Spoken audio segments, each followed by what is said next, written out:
Nirespondihan ng MDRRMO at iba pang rescue groups ang ilang estudyante ng Pisanan National High School at Pisanan Central Elementary School Tasibalo, Mantique. May mga hinimatay, sumikip ang dibdib at nagsuka matapos umanong nakalanghap ng masangsang na amoy. Baho-baho. Hindi man abing mahambal ka barangay, nung asa ka dya, wala pa kami kamaan kung may nag-spray bala or dahil sa kung ano naman yung chemical ito. So, gina-demobilize natin sanda to investigate sa palibot.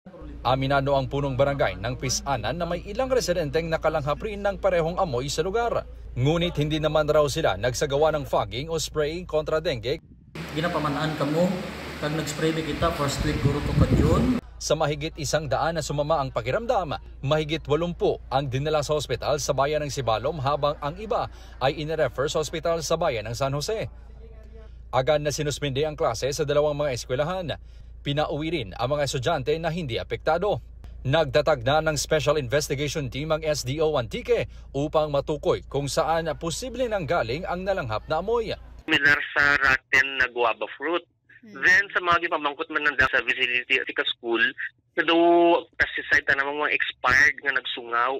Tiniyak ng SDO Antique at Antique Provincial Government na tututukan ang sitwasyon ng mga estudyante sa ospital. Ayon sa Department of Health, tinugunan nito ang sitwasyon sa pamamagitan ng Western Visayas Center for Health Development.